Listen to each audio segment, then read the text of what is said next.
All right, and welcome to another episode of Sports Bears from an agent's perspective.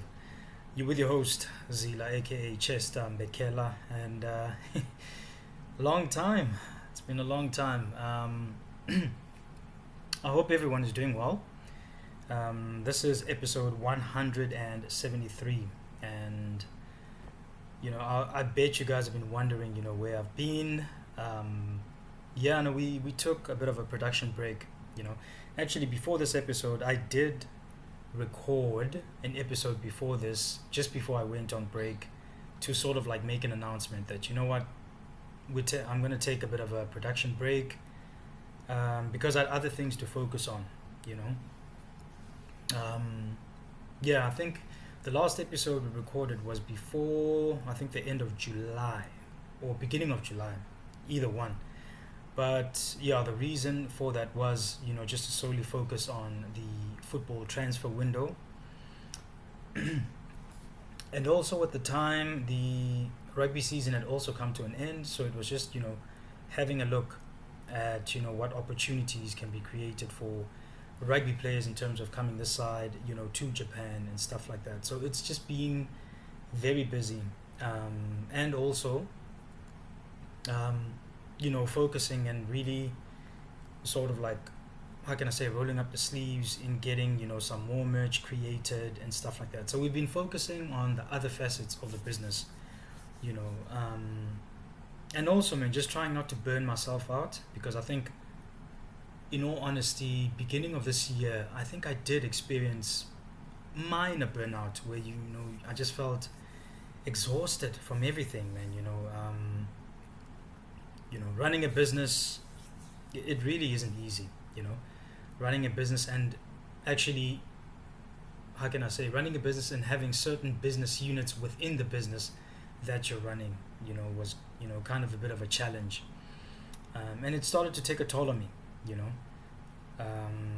so I definitely felt like, I needed just to take some time out, the good thing about these things is because of the fact that you could always stream. I mean, we have 173 episodes that we've been recording since I think 2020 or 2021. I think 2021 that we have been recording. They are on Spotify and stuff like that. So, people who've never listened to the podcast could have just, gone back and started from episode 1 and right up to, and I guarantee you they would not have, come close to finishing on episode 173. So that's one of the good things about these things, man, is that, and when you own your stuff, is that you can take a break anytime, and you can just take some time off, refresh the mind, and also re-strategize. That's one of the most important things.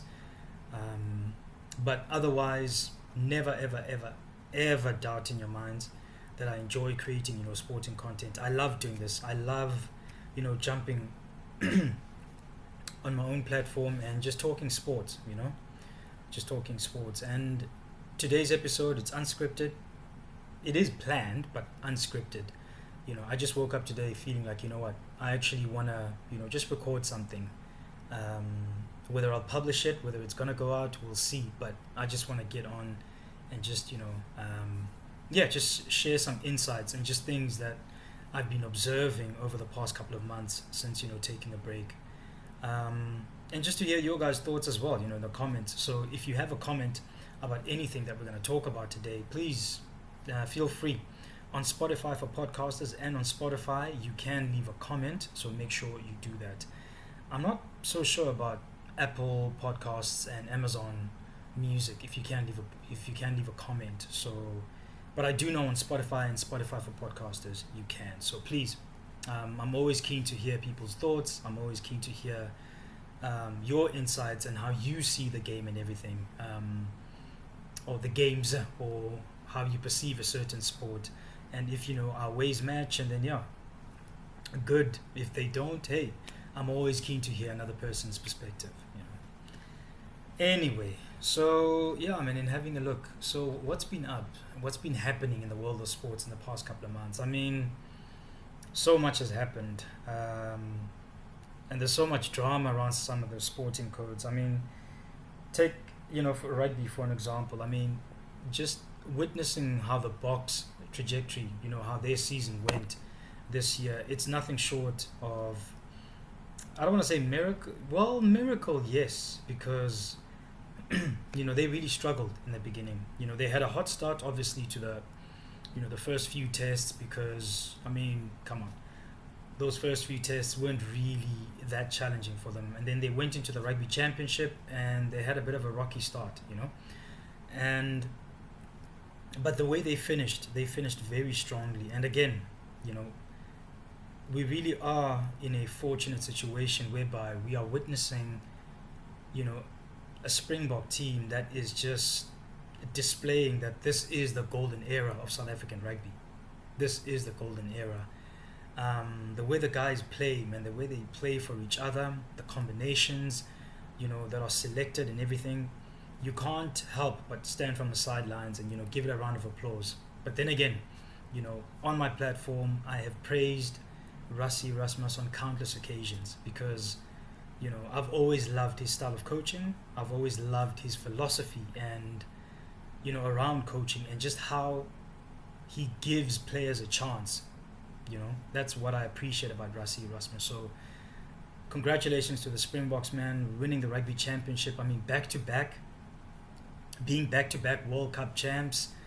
I read somewhere in a newspaper that this is definitely the best Springbok team that we've ever had in the history of South African rugby, and that's what happens when you select the right players and not push agendas and so forth and so forth. And I'm always going to keep saying this. We've always had the player base. We could have been experiencing this kind of success plenty of years ago. But a lot of coaches were just not willing to take that chance. A lot of coaches were just willing to keep the status quo the way it was and not play outside of the colored lines. And that is exactly what, a coach like Rassie did, man. And it's paying off in dividends. Just playing outside of what are set, what the set of lines are, and just playing outside of the borders, and just doing it his way, man. That is, you gotta commend that. And as a result, although it was high risk and at times, I mean, it has not worked, because I remember the first test when a very transformed team was selected. Things didn't pan out in Ellis Park, and you just heard people just going on about how it's because so many players of color in the team, and it just went right back there, but luckily they didn't dwell on that, thankfully, and things came right, man. Things came right.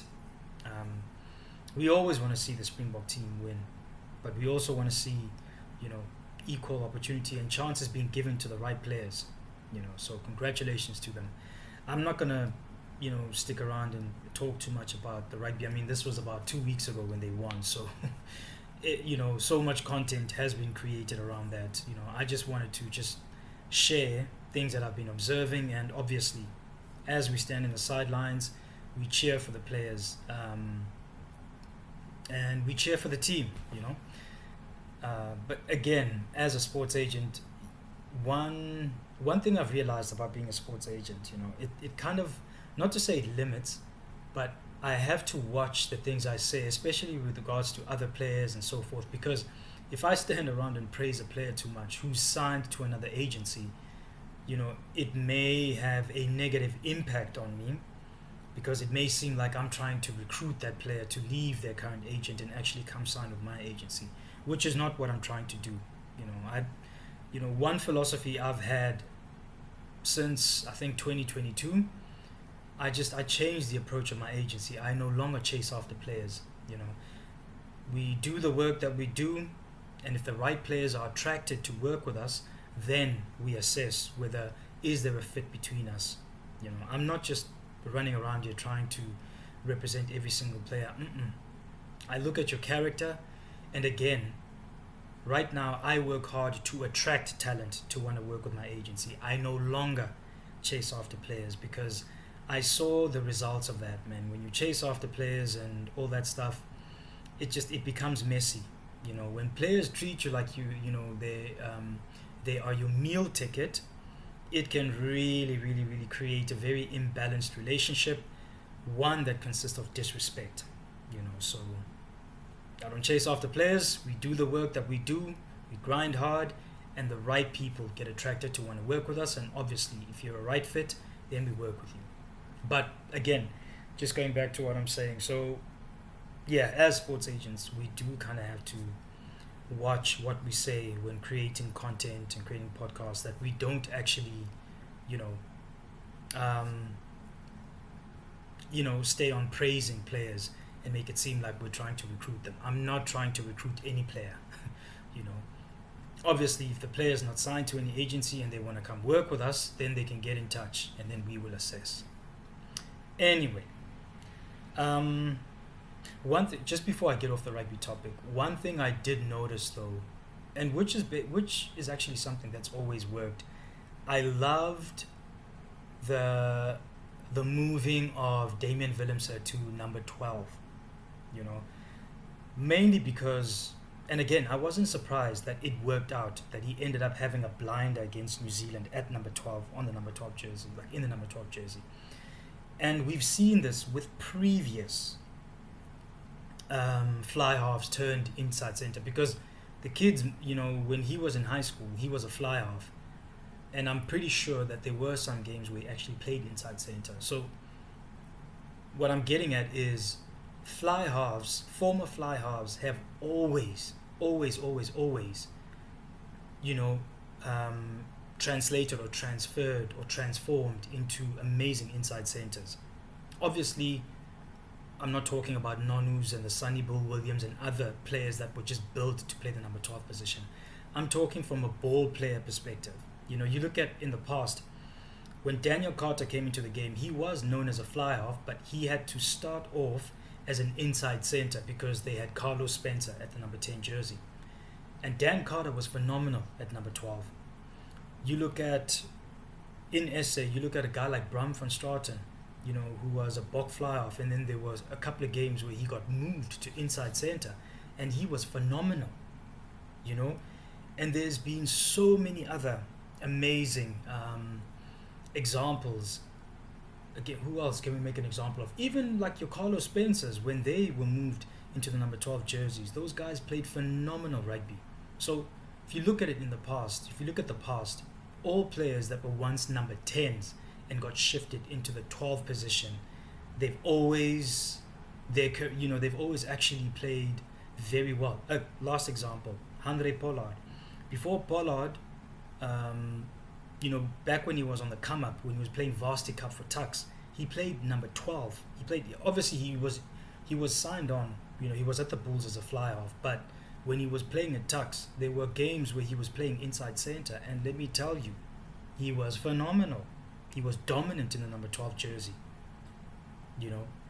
I don't know. I think a study needs to be done about these guys. Is it the fact that when they move from the number 10 channel to the number 12 channel, is it because, do they become better at that position because they have more time for decision making, or what is it that makes former fly halves turn into solid, number 12s who are ball players and can take up the crash ball as well? Because it's not like these guys shy away from the contact situation. No, they front up, physically. But what I love about the transition from 10 to 12 is their ball playing ability. It just seems like they've got the world of time on their hands, and they just do phenomenal stuff. So yeah, I think that number 12 shift in the Bok team, I definitely think that was a good shift, and I would love to see, just as an experiment, where they play Damian Willems at 12 and they play Damien Dalinde at 13, and then they have like Jesse Creel or someone coming off the bench just to test the combinations, man, because at the end of the day they can't ignore that that Damien Willems kid got into the number 12 jersey and he just slotted in so perfectly against one of the best in the world. It's not like he was playing against one of the small tier countries. No, it was against our arch nemesis, pretty much, and he rose to the occasion. So I think there's something there that needs to be looked at for sure. Anyway, that's enough about rugby. We move on to what are we moving on to? Football. Jeez, the drama, man, surrounding our South African football team, Bafana Bafana, potentially not qualifying. Man, it has been one of the most, I don't want to say stressful, but it's definitely been, how can I say it? Yeah, stressful situation. Yeah, let me actually get there. Stressful situation, because these guys were on a trajectory to literally create a very smooth pathway in terms of qualifications, and then they made the blunder. Someone in admin made the blunder of selecting a suspended player, or making him eligible and available for selection. And obviously, the coach doesn't check who's suspended or not. Admin should be notifying the coach. So there's definitely a disconnect between the administrative side and the coaching staff.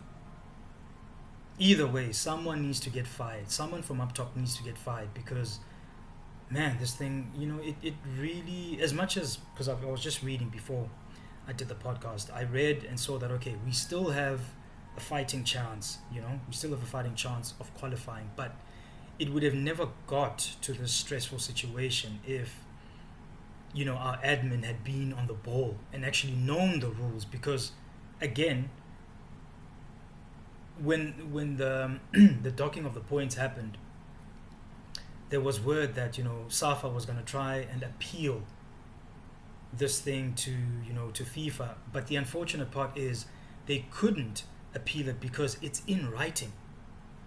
It's in the FIFA rules and regulations. It's in writing. So that's that is pretty much how can I say, the leg that FIFA has to stand on should they go in front of the Court of Arbitration for Sport, is that they can say that, listen, the rules and regulations are in writing. It's in solid writing that if a player receives 2 yellow cards, it's an automatic suspension. And we know this as agents, because when we have to take the agent's exam, that information is on the rules and regulations. I think it's Article 14 or something. And look, that just goes to show that whoever is on the admin side of SAFA didn't actually read the rules and regulations manual. And that thing will humble you guys. That the FIFA rules and regulations, that document is about 700 pages. It's 700 pages. So if you didn't read it, trust me, it shows. It really does show. And it also shows with these unlicensed agents or intermediaries or guys who always try approach to work with us agents, and they think that they can just get a deal done, and you're like, it doesn't work that way, because all of these, there's total transparency between us and the governing body, which is FIFA. So if a transaction or deal happens in place, we have to sign off, like we have to put our agents' numbers on there,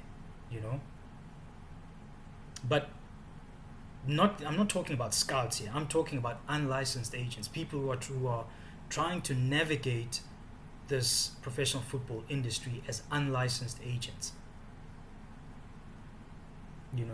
Because they don't know the rules and regulations. They don't know that if they're actually caught operating without a license, it's an automatic ban on them. I don't know. I think it's indefinite, but I know if a player uses an unlicensed agent, that's a 2-year ban. They could be sanctioned. The team that works, that negotiate, that negotiates the contract of the player with, the team that deals with an unlicensed agent, they also face the possibility of being sanctioned. But again, unlicensed agents do not know these repercussions because they haven't read the rules and regulations. So, oh man. But anyway, like I said, hopefully, Bafana can rise above this, because if there's one thing, man, this is the one time, well, apart from in 1998 and obviously for 2002, this is the first time since then we really deserve to go to the World Cup. Like Hugo Broos, man, That coach has worked his ass off. You know, he has worked his ass off to try get these guys into, um, into the World Cup. And again, as much as we're in, we're in shit street when it comes to qualifying, we still are unbeaten. I think we're on like a 19-20 game streak where we haven't lost a game. So if there's one time where we deserve to go to the World Cup on merit based on our performance, it is now. And for us to potentially fall because of a technicality, that would be a travesty, man. That would be really tragic. And again, what a lot of people don't know is that should this happen, it is a major financial financial fumble. It would be a major financial fumble on SAFA's part, because when you qualify to go take part in tournaments like the World Cup, that's revenue for the football federation of that country, for that member association. That's money. And to participate in a global tournament like the FIFA World Cup, that's a lot of money that's allocated to, that would be allocated to SAFA. And again, that money can trickle down and be used for further development, for grassroots football within the country. So it's not just about potentially missing the tournament, man. It's just what the tournament could do for us revenue-wise, and also what it could do for our players, because it would be then an opportunity for these players that have worked so hard to capitalize and leverage on their talent and be seen on the global stage. And who knows what contracts players may go on to sign because of being afforded such a platform.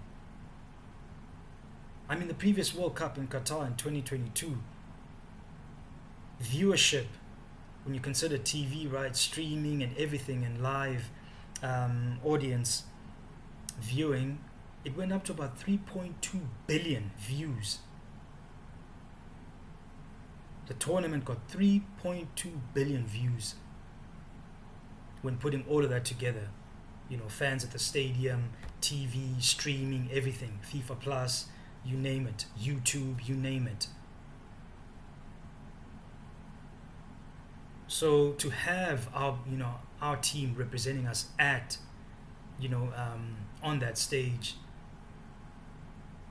it doesn't only benefit the team, it literally trickles down to all involved in the football ecosystem of South Africa. So yeah, I just thought I'd talk about that, man, and hopefully things will end up working out in our favor. And yeah, we need to get people that are on the ball when it comes to their administrative work, because we can't approach our professional sports administration as if it's some hobby, man. We can't be so nonchalant about it. This is something huge, because professional sports is a business.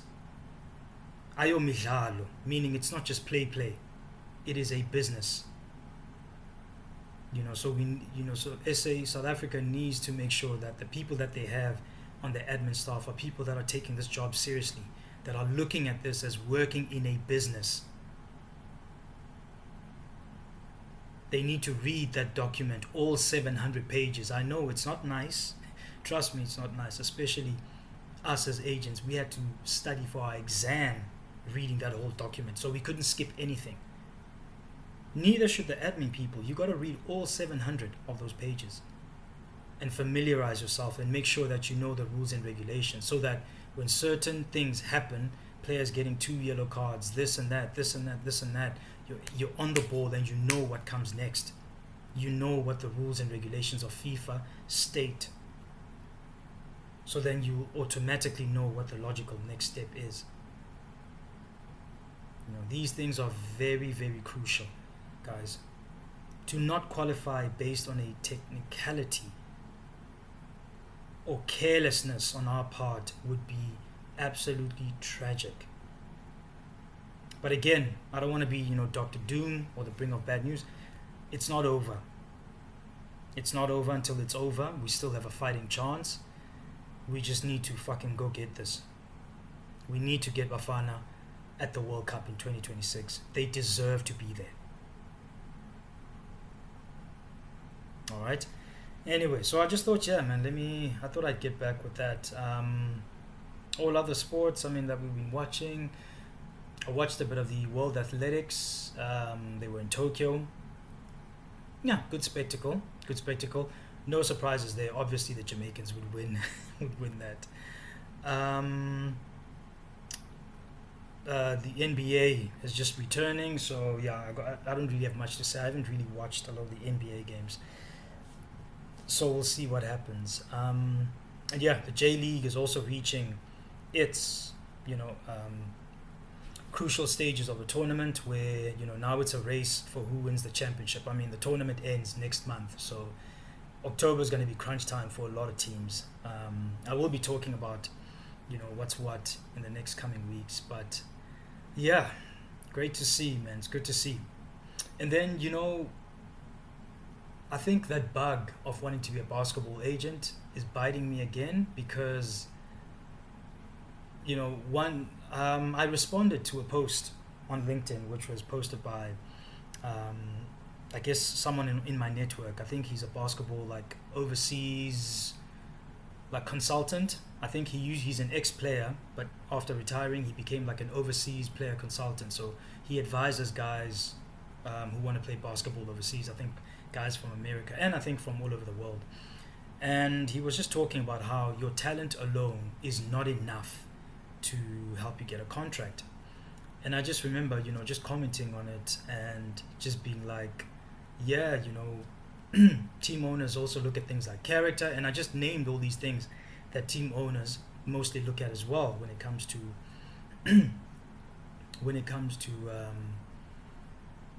basically signing players. And yeah, man, a pro basketball player got in touch with me, and he was hella keen. He was like, listen, I want to work with your agency, man. I'd love to work together, for you to maybe help me find a team, whether out here in Asia and stuff like that. And I was very open and honest with him that, listen, to help a basketball player find a professional basketball team, that would mean I have to be licensed by FIBA, and it actually brought back that, I guess, that desire again, that when I actually wanted to become a sports agent, in all honesty, the first sport that made me want to do this was actually basketball. I was living in Tokyo at the time. One of my good friends at the time, we no longer have a relationship now. We're not friends anymore. But yeah, he was a basketball player, and yeah, we sort of hit it off, man. And I just remember having a conversation with him the one time, and he even said, he was like, listen, if you're an agent, I would sign with you. So that just sent alarm bells in my head, and I was like, you know what? It's definitely something to think about, And then from there on, the seed was planted within me, and then that's when I also started doing research about if I wanted to become a basketball agent, what are the avenues, what do I need to do, I went to the FIBA website, and I basically saw the process, and then boom, COVID hit. So I had to put that plan to a halt, but luckily I was like, but I still want to be an agent. And then I obviously came across football, and then from football I also I figured, since I was a rugby player, I want to give back to the rugby community in that sense as well.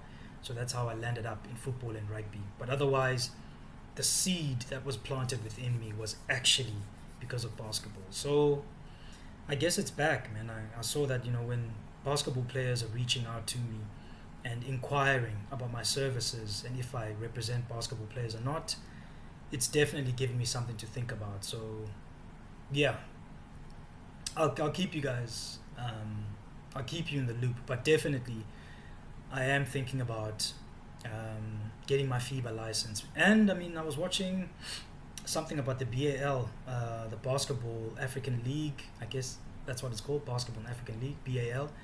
And professional basketball is picking up in the continent, man. It's picking up in the African continent as well. So there's definitely a lot to think about when it comes to that. So we'll see.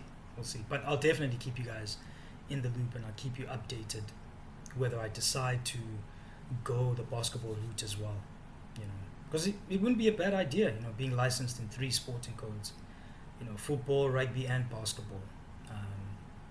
But yeah, I'll keep you in the loop. Anyway, that is the end of today's podcast. It's great to be back. It's refreshing to be back. I love bringing sporting content, and episode 173. Hopefully this one will come out. Before I go, man, I just want to let you guys know that we have new merch out. Make sure you check out our merch on our website, www.athletenetwork.net /shop. Go to the shop section on our website, and then you'll find all the merch that we have on there. And also, we've been working hard on the socials, man. You can also follow us on Instagram at Athlete Network _ apparel. Yeah, it's at Athlete Network _ apparel. Again, you'll see the same sort of apparel that we have on our website, but just follow our Instagram page, man. And then as well, I'd like to announce that we have launched our publishing company. All right, over the years, we've been writing so many books, bringing out a lot of content through athlete storytelling and releasing the books. We've also released a few educational books as well. For example, I released a two-part digital marketing guide, for people who obviously running small businesses and maybe they want to learn a bit of digital marketing skills. We have that 2-part book that's available on there, so you can check that out. But again, follow our Instagram page, publishing company Instagram page, and that is Athlete Network _publish. All right. On the page, you'll see our book catalog. You'll see all the books we've been releasing over the years, and make sure to get yourself a book. I mean, you can get yourself an ebook or paperback physical copy, whether through Amazon, and then we have some of the books on ebook on our website as well at www.athletenetwork.net. So when I tell you that we've been working hard and just setting up other parts of the business and just really mapping things out properly and putting things well in place, which is called an assemblage, I'm not lying to you. But now everything is set well. So within our company, MAG, Athlete Network Group LLC, we have our business unit. So we have our athlete representation business unit. That's where I represent players, professional rugby players and professional football players. And then we have the other business unit, which is our apparel, our e-commerce and apparel store, which is again on Instagram, Athlete Network _apparel. And then the other one, which is the other business unit, which is Athlete Network Publishing, all right, _ on Instagram, Athlete Network Publish. Okay, so those are the 3 business units of the company thus far. So you can check it out, man. Either cop yourself a book, get yourself some merch, or if you're a professional athlete looking for representation services, or you're a coach, or you're a team, get in touch with us at athletenetwork.net. Okay, that's me plugging my business, man. We're pushing, we're working hard, but like I said, I enjoy this and it's great to be back. Anyway, guys, let me go. I actually promised myself this was going to be a 20-minute podcast, and now we're in 33 minutes. But let me cut it there. But again, please, man, if you have any comments, please make sure to leave comments. It's always good to connect with people and to just talk sports. All right. Have a good one, guys. I'm gonna get on out of here. I hope you guys have a good evening, good night, good morning. I'll see you guys next time. Cheers.